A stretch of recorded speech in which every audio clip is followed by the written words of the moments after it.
안녕하세요. 너무 반갑습니다. 참 반갑습니다. 특별히 이번 코로나가 장년층들에게는 정말로 힘겨운 시간이었는데 이걸 잘 이겨내시고 다시 교회에 이렇게 이전에 어수선한 시기에 다시 힘을 얻기 위하여 함께 모여서 반갑습니다. 안정현 권사님이 아까 교회 오는 거 잊어먹어 버리겠다고 말씀하시는데 그 말씀이 정말 실감나게 가슴으로 다가왔습니다. 하지만 이 교회가 53년 또 그 시기 동안 긴 세월을 함께 이 교회와 함께 운명을 보내오신 여러분들께서 여기 앉아 계시는데 그 마음의 깊이를 어떻게 측량해야 할지 저는 잘 모르겠습니다. 주님께서 우리를 오늘 예배를 통해서 위로도 해주시고 또 앞으로 나아갈 수 있는 그런 힘도 주시고 지혜도 주실 줄로 믿습니다. 보셔서 아시겠지만 이번 이제 2주 남았습니다. 교회 퇴거가. 그러다 보니까 이전과 관련한 준비 작업들이 꽤 빠르게 진행되고 좀 어수선합니다. 모레 화요일 날에는 교회 사무실을 이사할 계획이고요. 또 본당 의자를 정리하는 작업, 이거 포함해서 27일 날 예배 때 오실 분들이 계시다면 그때는 아마 의자가 없을 것입니다.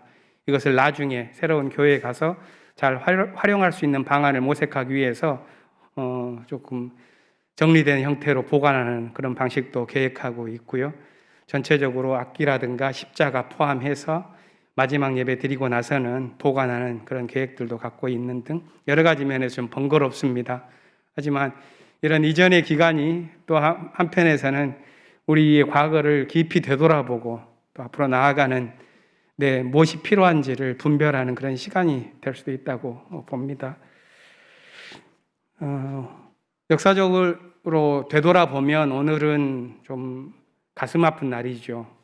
19년 전 꼭 오늘 미군 장갑차에 의해서 죽음을 당한 두 여중학생이 있었습니다. 작년에는 그분들을 기리기 위한 기념공원을 마련했고요.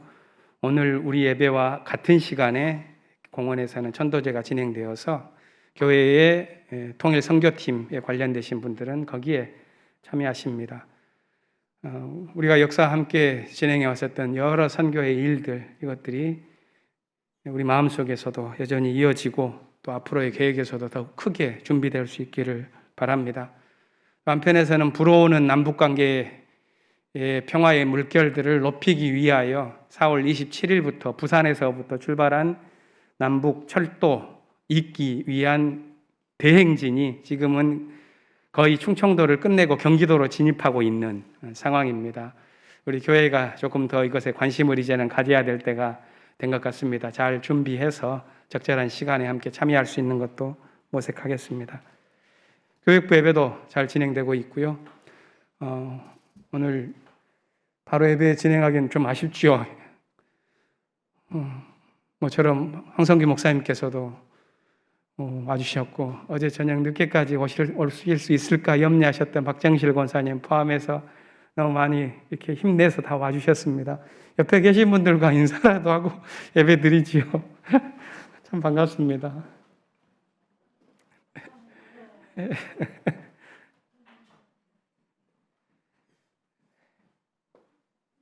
네, 이제 징소리 3번 울릴 때 하나님께서 우리를 지켜주셨던 당신의 생명과 정의와 평화의 말씀을 우리 마음속에 담아주시기를 빌며 묵상하면서 예배에 들어가겠습니다.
의인은 종려나무처럼 우거지고 레바논의 백양목처럼 높이 치솟을 것이다. 주님의 집에 뿌리를 내렸으니 우리 하나님의 뜰에서 크게 번성할 것이다. 늙어서도 여전히 열매를 맺으며 진액이 넘치고 항상 푸르를 것이다.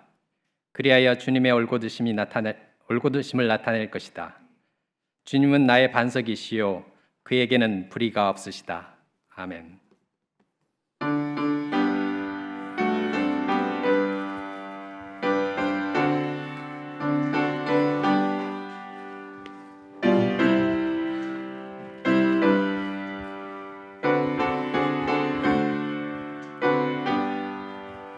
불길 같은 주 성령 간구하는 우리에게 지금 강림하셔서 영광 보여주소서. 성령이여 임하사 우리 영의 소원을 만족하게 하소서. 기다리는 우리의 불러 충만하게 하소서. 주의 재단 위에 우리 몸과 영혼과 우리 가진 모든 것 지금 바치옵니다. 성령이여 임하사 우리 영의 소원을 만족하게 하소서.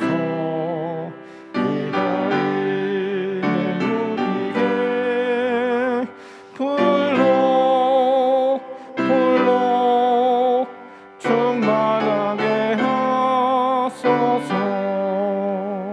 모든 것 다 바치고 피고 빈 내 마음에 성령 충만하도록 주여 채워주소서. 성령이여 임하사 우리 영의 소원을 만족하게 하소서. 기다리는 우리에게 불러 충만하게 하소서. 구속하신 주께서 약속하신 성령을 믿고 간구하오니 지금 내려주소서. 성령이여 임하사 우리 영의 소원을 만족하게 하소서. 기다리는 우리에게 불러 충만하게 하소서.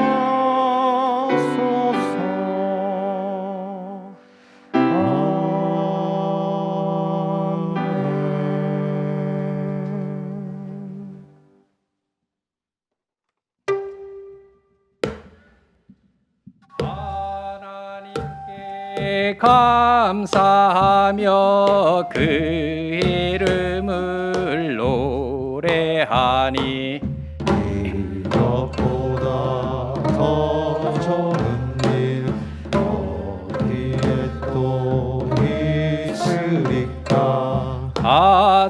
아침이면 하나님의 큰 사랑을 알리며 밤이 되면 하나님의 진실을 알립니다.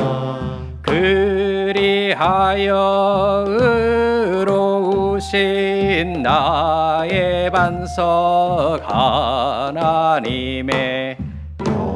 변함없이 몰고 드신 사람들이 알게 되리.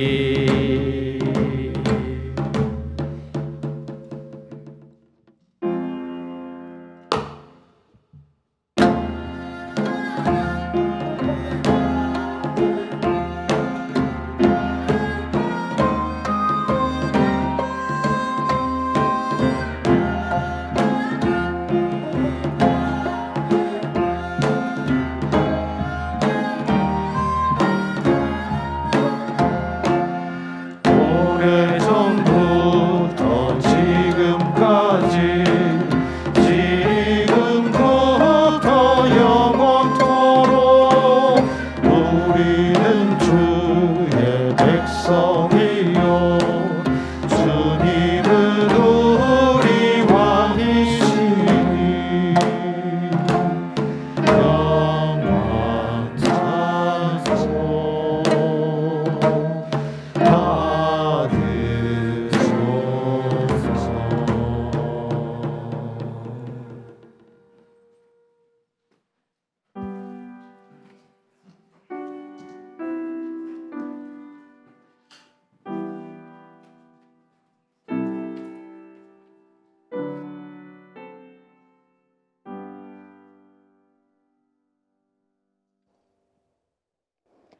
초록 향기 짙어가는 담장 너머로 빨간 넝쿨 장미 뜨겁게 피어나는 6월 둘째 주 성령 감림절 넷째 주일, 향린의 지체들 이 자리에서 그리고 각자의 자리에서 함께 예배드릴 수 있게 하시니 감사합니다.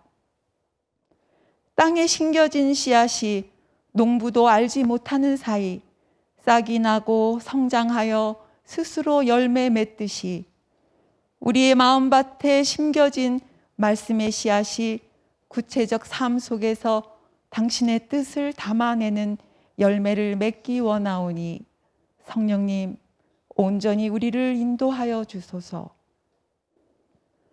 지난 교육부 야외 예배 영상에선 맑은 햇살 아래 마음껏 뛰어노는 아이들의 얼굴에서 생명이신 당신의 충만함을 보았습니다. 그러나 지구 생태계의 파국을 초래할 기후 위기로 인해 우리 자녀들의 미래는 알 수 없는 상태로 치닫고 있습니다. 전문가들은 지구를 살릴 수 있는 결정적인 시간이 7년 채 남지 않았다고 합니다. 창조 질서의 회복과 생명을 보존하는 일은 이 시대 우리에게 중요한 선교적 과제임을 인식하고 행동하게 하소서. 광화문 시대를 맞이할 교회 건축이 많은 분들의 헌신으로 이제 기본 설계와 공간 배치 단계에 이르게 됨을 감사드립니다. 최소한 수십 년에서 100년 이상을 써야 하는 교회 건물에 이 시대의 가장 중요한 가치를 담아낼 수 있게 하소서. 먼저 기후위기 극복을 위해 에너지를 적게 쓰는 구조가 되게 하소서. 적극적으로 대체 에너지를 개발하고 녹색 건축물을 만들므로써 사회와 교회의 환경 문제 의제를 선도해 나갈 수 있기를 원합니다. 그리고 이웃과 사회의 개방적인 구조가 되게 하소서. 교회의 공공성을 실천하고 동시에 우리의 선교적 역량을 높이기 위해서도 이웃과의 연대와 협력은 필수적이라 생각합니다. 이것을 위해 교우 대다수가 동의할 수 있는 기준들을 만들고 이런 기준으로 다양한 의견을 조정해 나가는 과정에 주님 함께 하시고 지혜를 허락하여 주옵소서.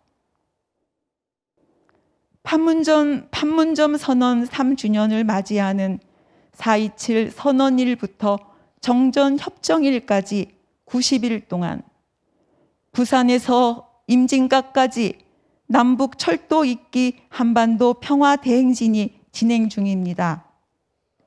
양극화와 사회적 갈등, 청년 문제와 고령화 등 우리 사회 내부 모순을 해결하고 동북아 안정의 주춧돌이 되며 나아가 세계 평화의 견인차가 되려면 통일은 선택이 아닌 필수 요건입니다. 통일의 지렛대인 남북 철도 잇기는 평화 통일의 첫 걸음이 되리라 믿습니다. 남북 화해와 교류 협력의 물꼬를 틔워줄 남북 철도가 하루속히 연결되길 간절히 기도합니다. 교회에 오는 길, 우리와 아주 가까이에 아픈 이들이 있었습니다. 항공사 재하청업체의 노동자들이 부당해고 당하여 1년 넘게 거리에서 억울함을 호소하였지만 우리는 이번 수요 거리 기도회에서 겨우 그 존재를 알았습니다. 교회 공동체를 이 거리에서 아파하는 이들에게까지 넓혀 나가는 것이 하나님 나라를 만들어 나가는 것이라 믿습니다. 오랜 시간 계속되는 거리두기로 인해 지치신 신앙의 선배님들을 위해 기도하오니 몸과 마음 그리고 신앙의 강건함을 잃지 않게 하시고 하루빨리 온 교인들이 기쁨으로 만날 수 있는 날을 허락하여 주옵소서. 특별히 투병 중이신 교우분들을 위해 기도합니다. 이분들의 힘든 사정 그 누구보다 잘 알고 계신 주님, 당신의 크신 능력과 위로로 온전히 인도하여 주옵소서. 코로나로 인해 경제적 어려움을 당하고 있는 교우들과 군 복무와 여러 이유로 가족들과 떨어져 있는 교우들 위해 기도하오니 외롭고 힘든 시간 주님께서 주시는 크신 은총으로 잘 이겨내게 하소서. 오늘 예배를 위하여 묵묵히 봉사하시는 교회의 귀한 손길들 기억하여 주시고 김현 목사님을 통해 들려주시는 하늘 말씀에 다친 마음 활짝 열고 결단하는 귀한 시간 되게 하소서. 이제 고요함 중에 은밀히 말씀하시는 당신의 음성을 듣겠습니다. 말씀하소서.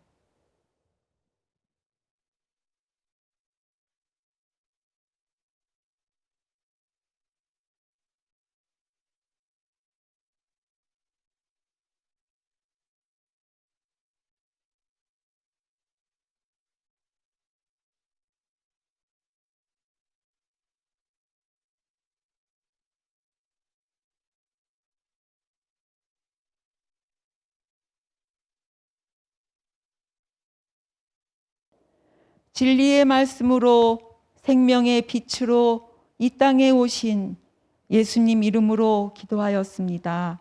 아멘. 평화 이루소서 평화 이루소서 주여 평화 이루소서 평화 이루소서 평화 이루소서 주여 평화 이루소서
십자가를 지고 가시는 예수님,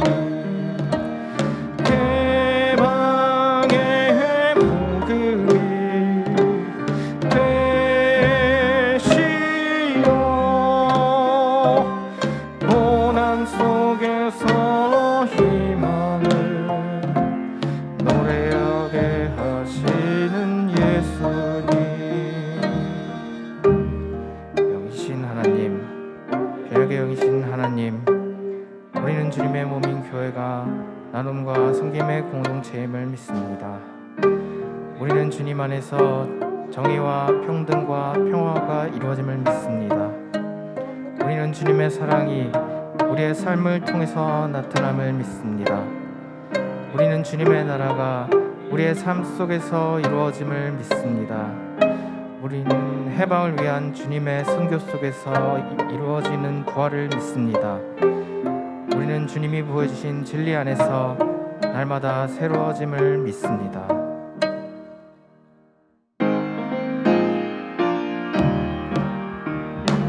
우리는 예수의 몸과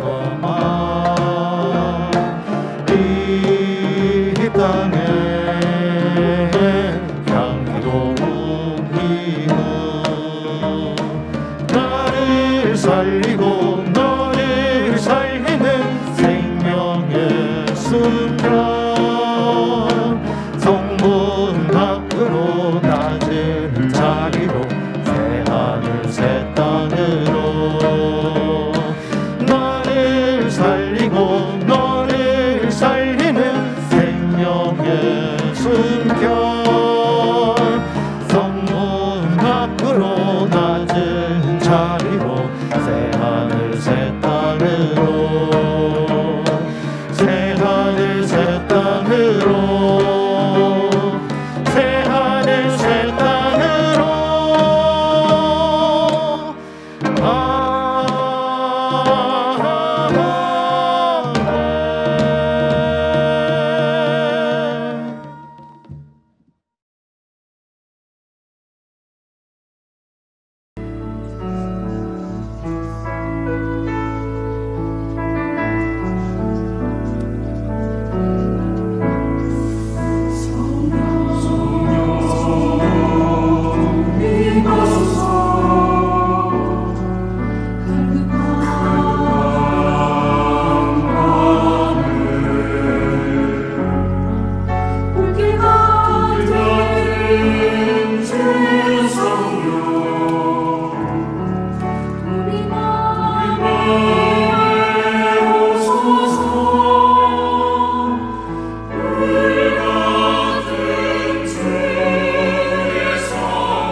우리에게 오소.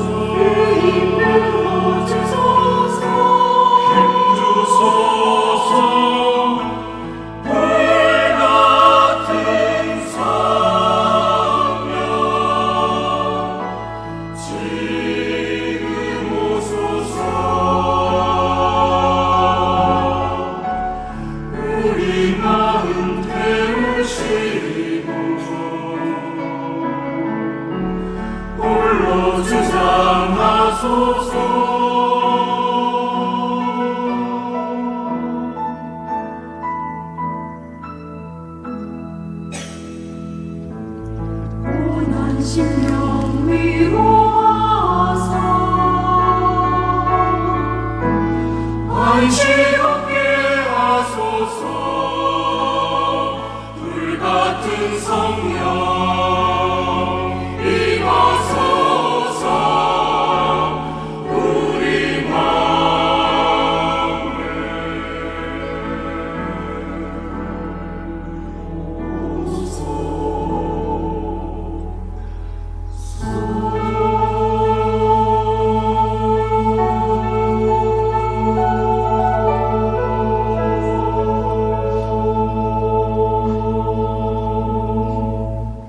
오늘의 하늘 말씀은 제1성서의 사무엘상과 제2성서의 고린도후서입니다.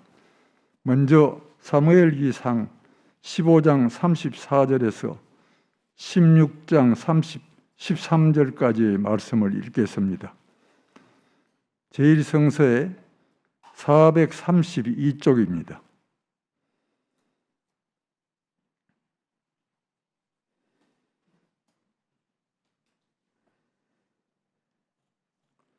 그런 다음에 사무엘은 라마로 돌아갔고 사울은 사울 기브아에 있는 자기 집으로 올라갔다.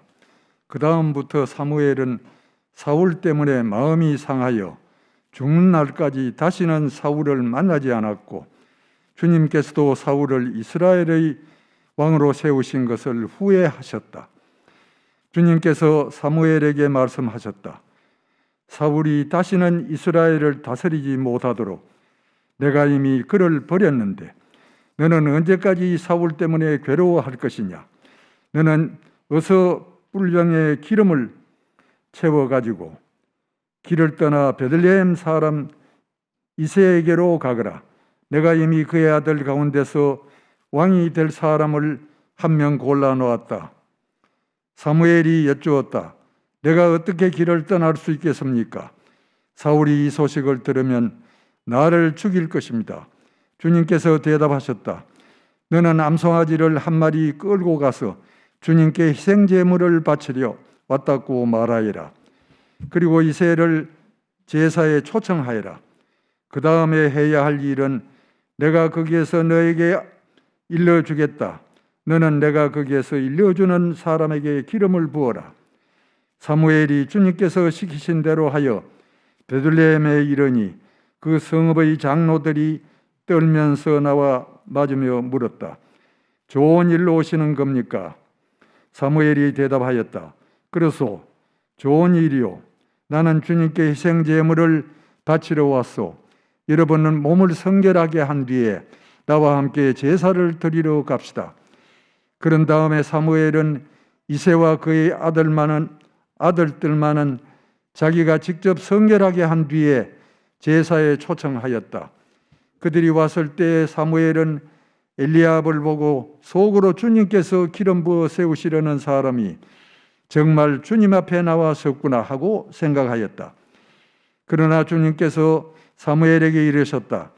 너는 그의 준수한 겉모습과 큰 키만을 보아서는 안 된다. 그는 내가 세운 사람이 아니다. 나는 사람이 판단하는 것처럼 그렇게 판단하지는 않는다. 사람은 겉모습만을 따라 판단하지만 나 주는 중심을 본다. 다음으로 이새가 아비나답을 불러 사무엘 앞으로 지나가게 하였다. 그러나 사무엘은 이 아들도 주님께서 뽑으신 사람이 아니라고 하였다. 이번에는 이새가 산마를 지나가게 하였으나 사무엘은 이 아들도 주님께서 뽑으신 사람이 아니라고 하였다. 이런 식으로 이새가 자기 아들 7을 모두 사무엘 앞으로 지나가게 하였으나 사무엘은 이새에게 주님께서는 이 아들들 가운데 어느 하나도 뽑지 않으셨소 하고 말하였다. 사무엘이 이새에게 아들들이 다 온 겁니까 하고 물으니 이새는 대답하였다. 막내가 남아있기는 합니다만 지금 양떼를 치러 나가고 없습니다. 사무엘이 이새에게 말하였다. 어서 사람을 보내어 데려오시오. 그가 이곳에 오기 전에는 제물을 바치지 않겠소. 그래서 이새가 사람을 보내어 막내 아들을 데려왔다. 그는 눈이 아름답고 외모도 준수한 홍하나의 소년이었다. 주님께서 말씀하셨다. 바로 이 사람이다. 어서 그에게 기름을 부어라. 사무엘이 기름이 담긴 볼병을 들고 그의 형들이 들러선 가운데서 다윗에게 기름을 부었다. 그러자 주님의 영이 그날부터 계속 다윗을 감동시켰다. 사무엘은 거기에서 떠나 라마로 돌아갔다. 이어서 제2성서의 고린도후서 5장 6절에서 10절, 14절에서 17절 말씀을 읽겠습니다. 제2성서 309쪽입니다.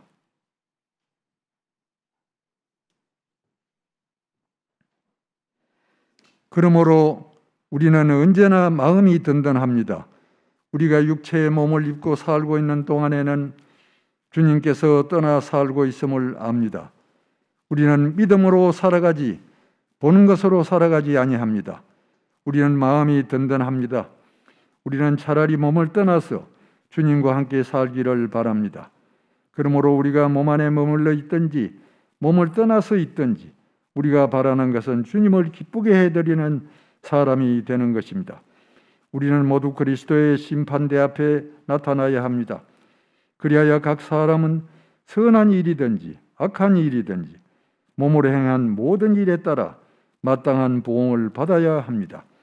그리스도의 사랑이 우리를 휘어잡습니다. 우리가 확신하기로는 한 사람이 모든 사람을 위하여 죽으셨으니 모든 사람이 죽은 셈입니다.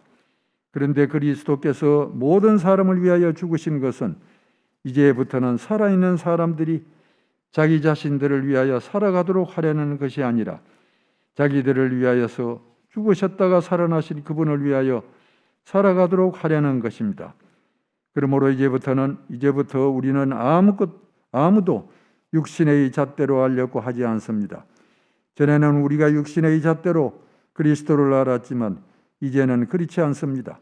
누구든지 그리스도 안에 있으면 그는 새로운 피조물입니다. 옛 것은 지나갔습니다. 보십시오. 새 것이 되었습니다. 다 함께 고린도후서 5장 17절 말씀을 읽겠습니다. 누구든지 그리스도 안에 있으면 그는 새로운 피조물입니다. 옛 것은 지나갔습니다. 보십시오. 새 것이 되었습니다. 이 말씀으로 귀한 깨달음과 결단이 있으시기를 바랍니다.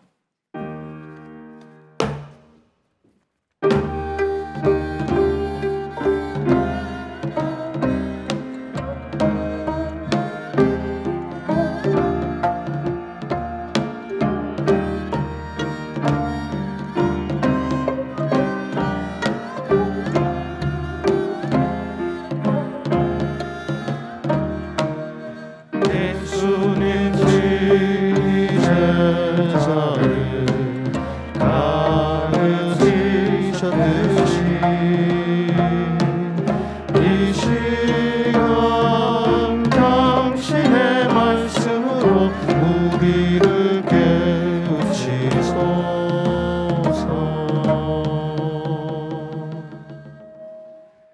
가능하신 분들은 일어나셔서 복음서의 말씀을 들으시기 바랍니다.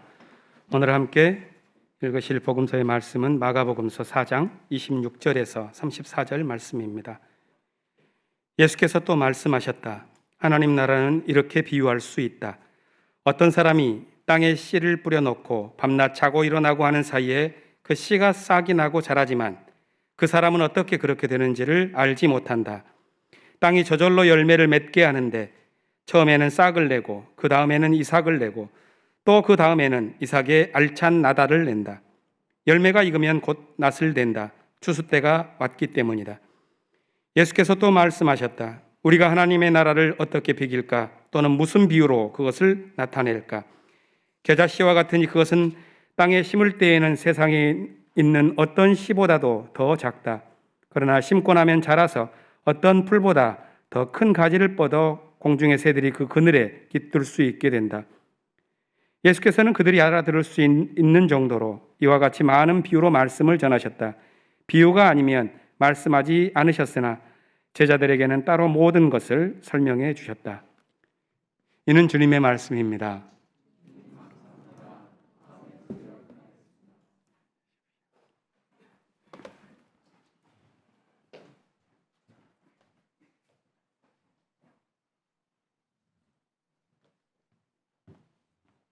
교회 퇴거를 앞두고 이전을 본격적으로 준비하는 그런 시간을 보내고 있습니다. 몇 달 전부터 교회 이전 준비팀에서는 교회 구석구석을 살피면서 교회에 보관되었었던 물품, 우리가 사용했었던 장비, 이것을 어떻게 이동할까, 관리할까, 분류하는 작업들을 해왔습니다. 오랫동안 여기저기에 보관된 자료와 문서를 하나씩 들춰보면서 이게 앞으로도 필요한 것인지 살피는 작업에는 꽤 많은 손길이 필요합니다. 역사 자료로 모아놓아야 할 것은 따로 챙겨서 박스에 담고, 버릴 것 가운데에서 개인정보가 있는 것은 또 별도로 이만큼 쌓아서 지난 금요일에는 업체를 불러서 문서를 파쇄하는 그런 일들도 진행했습니다. 교회 건물 곳곳에는 53년의 역사가 여기저기 숨어 있습니다. 그동안 잘 발견되지 않았던 물품들이 저 밑에 있다가 드러나기도 합니다. 교회에서 하늘빛 표기를 진행하셨던 분들의 육성 테이프를 검토하다 보니까 거기에는 이전에 우리 교회를 지나가셨던 많은 목사님들, 부목사님들의 설교 테이프도 있었었고, 또 안 선생님께서 남기신 육성 테이프도 이번에 몇 개 발견하면서 야, 신봤다 하는 그런 생각도 하게 되었습니다. 한편에서는 오래전에 교회에서 사용하고 지금은 사용하지 않았었던 낡은 도장들이 함에 담겨가지고 나오기도 했고요. 또 교인들의 어떤 공동회에서 사용하려고 했었던 것 같아요. 도장이 한 몇백 개가 이만큼 뭉치해서 있는데 만나면 목도장 하나씩 드리도록 하겠습니다. 보관하고 있습니다.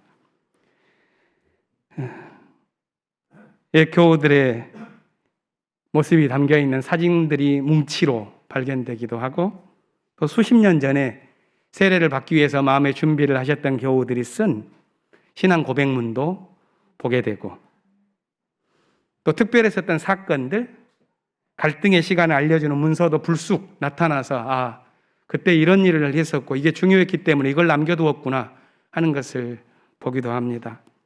모두 우리 교회가 지나온 믿음의 발자국이라 생각되기 때문에 싸서 이동용 박스에 간직합니다. 이렇게 몇 주간을 보내면서 우리가 명동에서 보내온 반세기의 의미를 더욱 깊이 느낄 수 있었습니다. 앞으로 있을 광야 생활, 그리고 교회 건축을 염두에 두고 필요한 물품을 분류하고 배치하면서 앞으로 이어나갈 하나님 나라를 위한 행진, 이것을 기대하고 떨리는 마음으로 준비합니다. 저만이 아니라 우리 모두가 같은 마음일 것이라고 생각합니다. 특별히 오늘 예배에 참석하신 작년 신도의 분들께서는 오랫동안 교회에 함께 해오셨기 때문에 이 기간이 더욱 각별하게 느껴지실 것이라고 생각합니다. 이렇게 반세기를 지나온 교회의 지난 유산을 크게 한번 정리하는 과정에서 마음속에 여러 상념이 드는데, 그 가운데 분명해지는 물음은 이것입니다. 우리가 앞으로 나아가는데 그렇다면 여기서 필요한 것은 무엇일까 하는 물음이죠. 교회는 그것을 기준으로 물품을 배치하고 보관 방식을 선택하고 그렇게 합니다.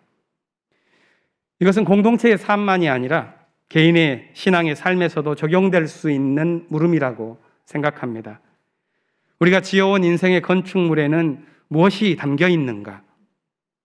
또 앞으로 나아가기 위해서 가지고 갈 것이 있다면 그건 무엇일까? 이런 질문을 스스로에게 던져볼 수 있겠습니다. 우리 교회가 하나님 나라를 위한 행진을 계속해왔다면 이 신앙 공동체를 구성하는 한 분 한 분의 마음속에는 하나님 나라를 이루고자 하는, 그래서 예수 안에서 새로운 피조물이 되고자 하는 믿음의 분투를 이제까지 해왔고 또 앞으로도 해나아갈 것이라고 믿습니다. 이것이 우리가 지금 해나아가고 있는 영적 여정입니다. 둘러보면 이 여정에 헌신과 노고로 얼룩진 힘겨움도 있었고 또 그것을 덮고도 남을 보람과 기쁨 또한도 있었습니다.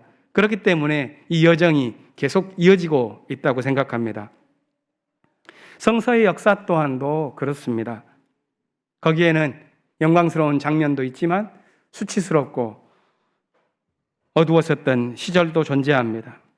족장의 시대에서 이집트 노예살이로 전락하고 출애굽 광야에서 가나안 정착의 사사시대로 또한 왕권을 실험하는 사울의 시대에서 왕조를 확립해가는 다윗의 시대로 이렇게 시대가 차츰 변해갑니다. 저마다 자기 시대의 영광을 누리고 수치를 경험하고 또 하나님께서 주시는 은총을 받기도 하고 하나님의 버림을 받기도 합니다. 이것이 역사가 진행되는 동안 계속 될 터인데 중요한 것은 우리가 어떤 시대에 사느냐 하는 것이 아니라 지금 주어진 우리 시대를 어떻게 살아갈 것인가 하는 물음일 것입니다. 오늘 제1성서 사무엘상 본문은 아름다웠었던 그 청년 사울 그 역시도 시대는 저물고 마는구나 하는 것을 보여줍니다. 대신 다윗의 시대가 열립니다. 이 기록이 다윗 왕조를 미화하는 그런 관점을 갖고 있기 때문에 사울에 대해서는 조금 냉혹한 표현을 사용합니다. 그렇지만 오늘 주목하고자 하는 그런 비평학적인 관점이 아니라 이 이야기 자체가 들려주는 목소리에 귀 기울이고자 합니다. 그것이 16장 7절에 나오는 유명한 말이죠. 나는 사람이 판단하는 것처럼 그렇게 판단하지는 않는다. 사람은 겉모습을 보고 판단하지만 나 주는 중심을 본다. 이 말씀은 사울을 대신해서 왕위를 이어갈 사람을 찾는 사무엘에게 하신 하나님의 말씀입니다. 사무엘은 이새의 여덟 아들 가운데에서 엘리압을 보고 이 사람이 하나님께서 말씀하신 그이구나 이렇게 생각했는데 하나님은 아니다. 봐야 할 것은 겉모습이 아니라 사람의 중심이다. 이렇게 말씀합니다. 아마 이것은 성서가 인간을 대하는 관점을 대변해 주는 것 같습니다. 인간의 역사는 영역의 역사가 있고 성서의 장면들을 갖고 있습니다. 우리는 누구나 치욕보다는 영광의 시간을 원하고 쇠퇴보다는 왕성한 시대를 누리고자 합니다. 그런 갈망이 많은 사람들에게 자신의 중심을 세워나가는 것보다 겉으로 드러나는 승리주의 정치에 매달리게 만드는 경향을 부여합니다. 하지만 진실로 역사를 되돌아보며 고마운 것은 마음의 중심을 잃지 않고 사는 이들이 있다는 것입니다. 그런 이들이 있기 때문에 역사는 순항합니다. 오늘 성서 이야기에서 그 배역을 다윗이 맡았습니다. 그는 왕을 뽑는 영광의 자리에 연연하지 않고 양떼를 치러 들판에 있었습니다. 그가 부름을 받고 사무엘 앞에 섰을 때 하나님께서 말씀하십니다. 바로 이 사람이다. 어서 그에게 기름을 부어라. 하나님은 다윗의 무엇을 보셨을까요? 무엇을 보시고 그를 선택하셨을까요? 하나님은 전지전능하니까 그가 앞으로 이루어갈 모든 것을 미리 내다보고 그런 애정론적인 관점에서 그를 선택하셨을 것이라고 보지는 않습니다. 본문 뒤에 이어지는 내용을 보면 그것은 푸르른 생명력입니다. 병들어 기울어진 왕 사울을 악기 하나로 고치는 소년 다윗의 모습, 거대한 골리앗을 눈앞에 보면서도 조약돌 5개면 충분하다고 느끼는 그 믿음의 모습입니다. 그것은 분명히 보이는 것 너머를 바라보는 믿음의 마음입니다. 바로 그것이 하나님도 그에게 집중해서 이것이 시대의 중심이다 이렇게 볼 수 있도록 하셨다고 생각합니다. 하지만 인간의 역사는 영광의 한복판에서 덧없는 그림자가 지나갑니다. 하나님의 마음을 사로잡은 다윗도 자기 삶의 승리와 좌절을 반복하면서 왕권을 둘러싼 영역의 세월을 40여 년 보내며 산 한 인간이었을 뿐이었다 하는 이야기를 성서는 들려줄 것입니다. 다윗처럼 극적이지는 않더라도 우리들의 모든 삶 역시 저마다 독특한 등고선을 갖고 오르내리는 역사를 지닙니다. 하지만 그런 삶에 변치 않은 가치를 담고자 하는 갈망이 있다는 것은 참으로 신비롭습니다. 그런 인간 상황에 대한 통찰을 주는 성서 말씀 가운데 오늘 만나는 것은 바울이 쓴 고린도후서 5장입니다. 그는 여기서 삶을 두 개로 대별했습니다. 하나는 믿음으로 사는 삶이요, 다른 하나는 보는 것으로 사는 삶입니다. 그는 이렇게 말했습니다. 우리는 언제나 마음이 든든합니다. 우리가 육체의 몸을 입고 사는 동안에는 주님을 떠나 살고 있음을 압니다. 그것은 우리가 믿음으로 살아가지 보는 것으로 살아가지 아니하기 때문입니다. 우리는 마음이 든든합니다. 우리는 차라리 몸을 떠나서 주님과 함께 살기를 바랍니다. 그러므로 우리가 몸 안에 머물러 있든지 몸을 떠나서 있든지 우리가 바라는 것은 주님을 기쁘게 해드리는 사람이 되는 것입니다. 바울이 바라는 삶은 믿음으로 사는 삶이죠. 보는 것으로 사는 삶은 주님과 함께 살 수 없도록 만들기 때문입니다. 그런데 바울은 그런 구별조차도 궁극적으로 중요한 것으로 여기지 않은 것 같습니다. 왜냐하면 우리가 경험하는 이 인생이란 너무나도 복잡다단한 모습과 관계를 맺을 수밖에 없기 때문입니다. 바울은 주님을 기쁘게 하는 삶이 육체에 머물거나 또는 육체를 떠나거나 하는 형식에 달려있지 않다고 봤습니다. 삶의 다양한 모습 속에 어떤 길이 있는지 성서는 여러 목소리로 말해줍니다. 삶의 현실이라는 것은 선악의 분량에 맞는 공평한 보상이 있는 것은 아니다, 이렇게 외치는 욥이 있고, 강자와 약자가 지배하는 억압적 사태에 대해서 탄식하고 분노하는 예언자들의 무수한 목소리가 있고, 이러한 목소리들은 모두 바울이 여기서 말하는 믿음의 삶이라는 가르침과 그 애를 같이 합니다. 그것은 보이는 것 너머를 향해 나아가는 마음입니다. 현실의 아이러니와 복잡다단한 삶 가운데에서도 확신을 주는 것이 있다면 그것은 믿음입니다. 바울은 본문에서 두 번이나 우리는 마음이 든든합니다, 이렇게 확신을 표현합니다. 이 확신은 자가 발전된 자기 신념이 아니라 하나님께서 주신 믿음입니다. 하나님과 연결되어 있는 삶에서 깨어있을 때 얻게 되는 삶의 확신입니다. 깨어있는 삶이라는 것은 연결된 관계에서 생명력을 발휘하는 삶입니다. 자기 혼자 자유와 회방을 누리는 관념적인 혁명가의 삶이 아니라 공동의 관계 속에서 삶이 일어나는지 죽음이 어디에서 솟아나는지를 분별하는 삶을 의미합니다. 그것을 대표하는 것이 그리스도의 삶이었다고 바울은 기억했습니다. 그래서 진실로 깨어난 삶을 살기 위해서는 그리스도와 함께 살아가는 삶이 되어야 한다, 이렇게 바울은 말합니다. 바울이 자신이 쓴 여러 평지에서 100번 넘게 관용구로 사용한 것이 그리스도 안에서라는 표현입니다.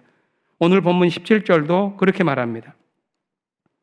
누구든지 그리스도 안에 있으면 그는 새로운 피조물입니다. 옛 것은 지나갔습니다. 보십시오, 새 것이 되었습니다. 기독교 종교에 몸담아온 수많은 이들의 마음을 사로잡았었던 말씀입니다. 그리스도 안에서 살아가며 열어가는 새로운 피조물의 기쁨, 하나님께서 그 축복을 우리에게도 내려주시기를 빌면서 우리는 예배를 드립니다. 마가복음 4장은 하나님 나라를 씨앗과 비유해서 말씀하고 있습니다. 세 개에 담았는데 우리는 두 번째, 세 번째 비유만 읽었습니다. 첫 번째 비유는 잘 알고 있는 씨 뿌리는 사람의 비유입니다.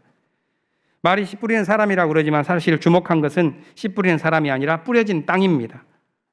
씨앗이 어떤 땅에 뿌려졌는지, 그곳이 길가인지 돌짝밭인지 가시덤불인지 아니면 옥토인지, 그것이 중요하다고 말합니다. 그 다음에 오늘 읽은 두 개의 씨앗의 비유가 나옵니다. 먼저 나오는 스스로 자라나는 씨앗의 비유는 하나님 나라가 매우 신비롭게 성장한다는 것을 우리에게 알려주고, 뒤에 나오는 겨자씨의 비유는 작은 씨앗에 담겨있는 역동적인 모습을 보여줍니다. 첫 번째 비유에서 하나님 나라는 저절로 자라나는 것, 이렇게 묘사됩니다. 사실 엄밀히 말하자면 저절로 자라나는 것은 없습니다. 거저 있는 것처럼 보이는 흙과 물, 햇빛과 공기 등 수많은 은총의 요소가 있기 때문에 자라납니다. 하나님의 나라가 저절로 자라는 씨와 같다고 여기서 말하고 있는 것은 하나님 나라가 지닌 은총의 모습에 관한 것입니다. 삶을 되돌아보면 사람들의 선한 의지가 총출동해도 사실 하나님 나라가 지어지는 것은 아니라는 것을 경험할 때가 많습니다. 오히려 하나님의 은총에 겸손히 열려 있을 때 하나님 나라가 우리 안에서 고요히 자라납니다. 하지만 그것이 자유방임이나 무책임을 의미하는 것은 아닙니다. 여기서 조용히 자라남을 말하는 것은 그 자라난다는 사실 자체에 대한 믿음을 요구합니다.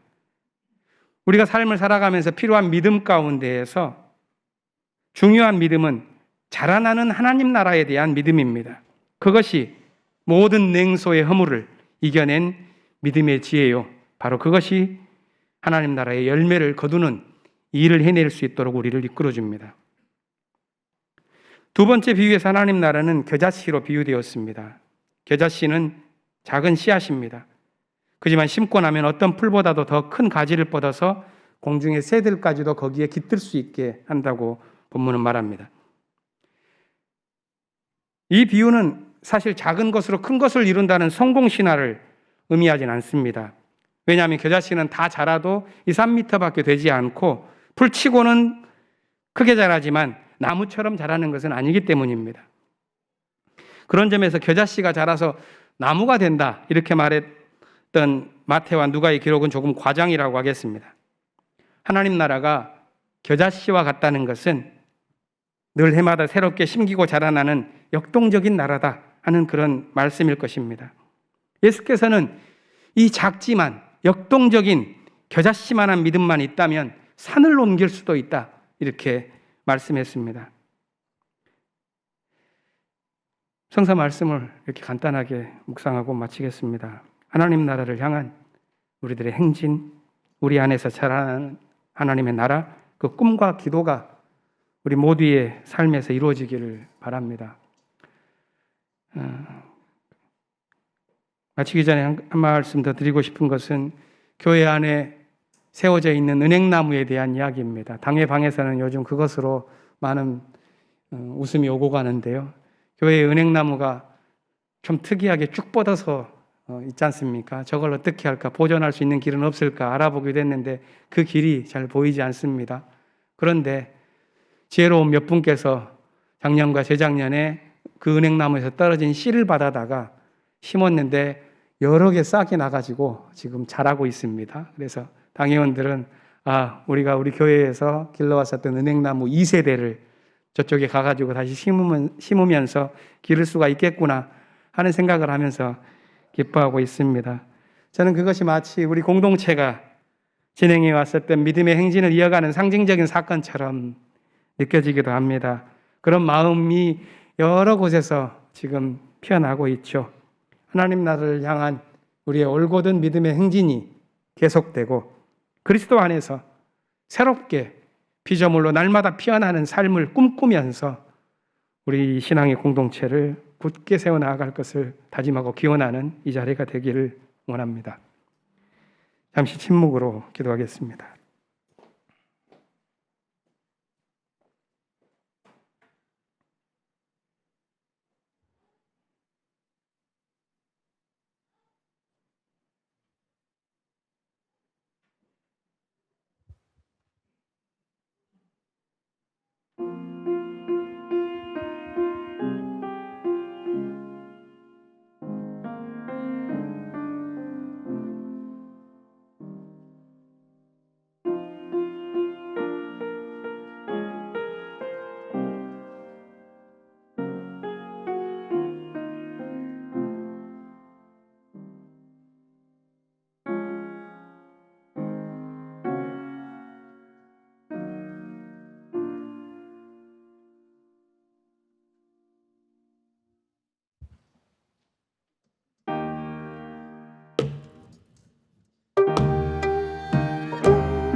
찬찬히 춤을 추네 봄비로 내리는 성령 내게도 주옵소서 나무로 내 마른 땅에 단비 내리듯 성령의 단비를 부어 새 생명 주옵소서 절 따라 우러를 내려 조목이 무성하니 갈급한 내 심령 위에 성령을 부으소서 아무런 메마른 땅에 단비 내리듯 성령의 단비를 부어 새 생명 주옵소서 참되신 사랑의 언약 어길 수 있사오랴 오늘의 흡족한 은혜 주실 줄 믿습니다 아무런 메마른 땅에 단비 내리듯 성령의 단비를 부어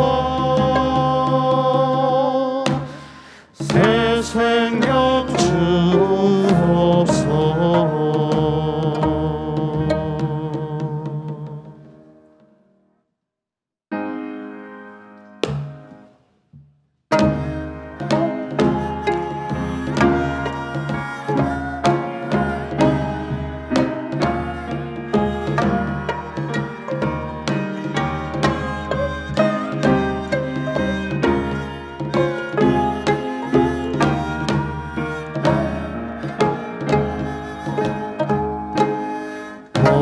모든 것이 주께로부터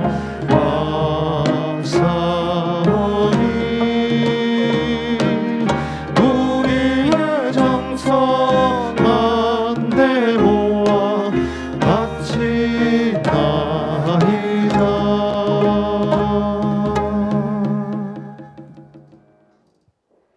역사를 주관하시는 하나님, 우리를 자녀 삼아 주시고 빛을 보게 하심을 감사드립니다. 인간의 탐욕으로 생긴 코로나로 혼란스럽고 두려움에 온 세계 온 나라가 힘겹게 싸워 일상이 지쳐가고 있습니다. 하지만 내가 너와 함께 있겠다 하신 주님을 사모하고 의지하여 굳건한 믿음 갖길 기도합니다. 세상의 힘든 사람 생각하며 삶의 중심을 잡고 소망을 갖게 도와주옵소서. 그동안 하나님이 주신 귀한 날들을 허겁지겁 달려온 것을 차분히 되새기고 주님께 회개의 시간을 주심을 감사드립니다. 주님을 만나는 주일 예배의 소중함을 일깨워 주심도 감사드립니다. 오늘 장녀 장남이 정들었던 이곳에 예배가 마지막이니 긴 세월 영과 진리를 찾아 정의를 실현하고 사회적 책임을 갈망하며 믿음의 공동체 생활한 것을 감사드립니다. 새로운 터전 교회에 예배 드릴 수 있는 소망을 이루도록 도와주시옵소서. 온전히 주님만 바라보며 건강하기를 기도드립니다. 앞으로 상황이 낯설고 불편한 예배 처소일지라도 예수님과 말씀 붙잡고 성령 받아 바르게 살게 도와주옵소서. 평화를 주시는 하나님께 감사헌금 드립니다. 이런저런 형편에도 성령 받아 하나님께 영광과 찬송하며 축복의 헌금할 수 있도록 이끌어 주옵소서. 하나님 나라 섬기고 나누는데 부족함이 없도록 도와주시옵기를 간구드리며 예수님 이름 받들어 기도드립니다. 아멘.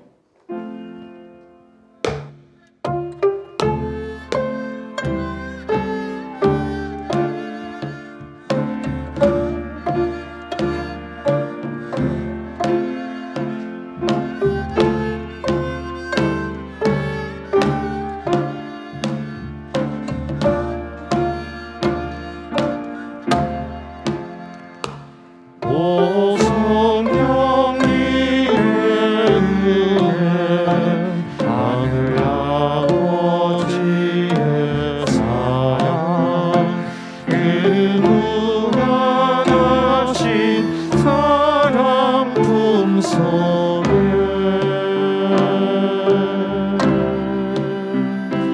온 우주 만물 모두 사랑하는 공동체로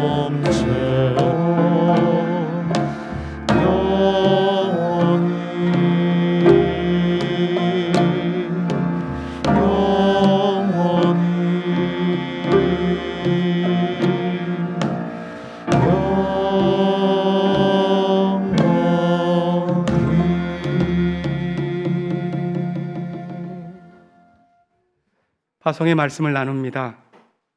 하나님 나라를 향한 믿음의 행진을 이어갑시다. 교회 이전과 광야 생활을 하는 동안 우리 안에 하나님 나라가 겨자씨처럼 자라나는 신비로운 은총의 경험이 있기를 간구합니다. 누구든지 그리스도 안에 있으면 새로운 피조물입니다. 이 믿음이 우리를 새롭게 이끌어 줄 것입니다. 축복의 기도를 함께 나누겠습니다. 주 예수 그리스도의 은총과 하나님의 사랑과 성령께서 이루어 주시는 친교가 우리 가운데 영원토록 함께 있기를 주님의 이름으로 축원합니다. 아멘.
원래 계획은 없었는데 기도하면서 마음속에서 이 시간을 여기서 꼭 가져야 되겠다 하는 생각이 들어서 잠깐 한 5분, 10분 정도 예배가 그렇게 늦게 끝나지는 않았습니다. 그래서 여유 있는 것 같은데요.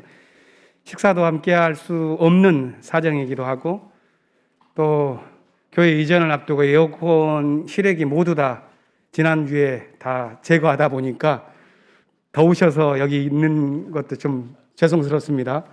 그렇지만 아마 여기 자리에 있는 동안 함께 나누고 싶은 그런 말씀이 좀 많을 것 같아요. 그래서 제가 몇 분에게는 좀 그 자리에 계시면 마이크를 좀 갖다 드려서 조금 말씀을 간략하게 청해 듣는 시간 한번 갖는 건 어떨까 하는 생각인데 어떠신지요? 제가 무리한 생각을 했나요? 이만비님, 제가 몇 분에게 좀 부탁드리겠습니다. 염려하고 있었습니다. 근데 황성기 목사님 이번에 그 자료를 준비하고 그러면서 그 정리하는 그런 와중에 저에게는 은사가 되시기도 한데 선생님께서 68년도에 이 교회에서 취임하실 때 받았었던 그 취임 증서 이런 것들도 발견하기도 하면서 참 많은 역사를 함께 오신 분이 계셨는데 오늘 이 예배에 참석해 주셔서 너무 기쁩니다. 선생님께서 한 말씀 나눌 수 있는 걸 나눠주시면 감사하겠습니다. 급히 부탁드려서 죄송합니다.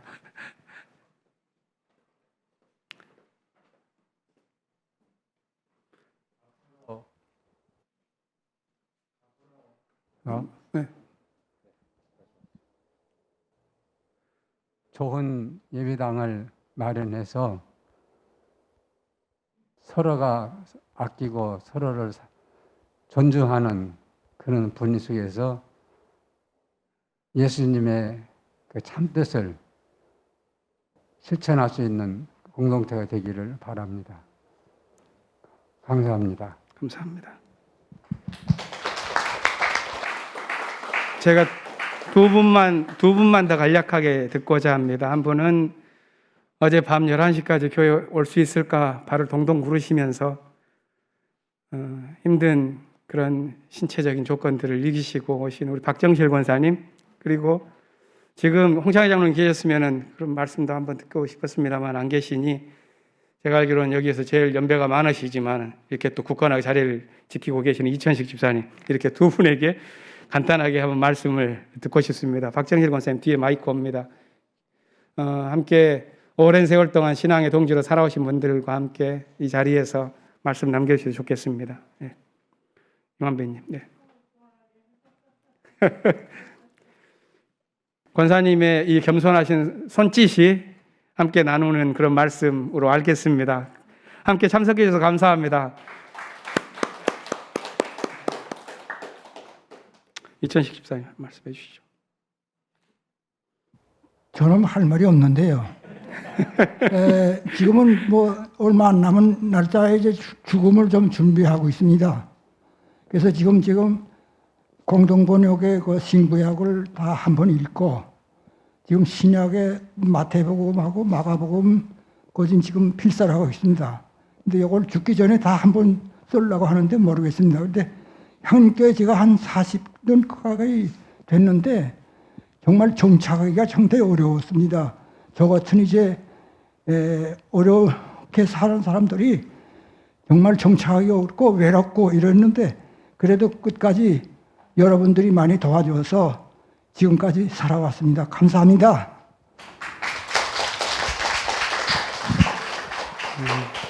모두 다 한 말씀 다 듣고 싶은 마음이 정말로 간절합니다.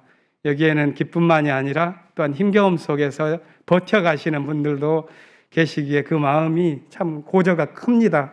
하지만 함께 신앙생활을 오래 해오시면서 두텁게 쌓아오신 이 믿음의 동지, 전선, 이것들이 앞으로도 죽음을 넘어서까지 이어질 것으로 믿으면서 함께 이 예배에 참석해 주신 것을 감사드리며 여기서 간략하게 마치겠습니다. 고맙습니다.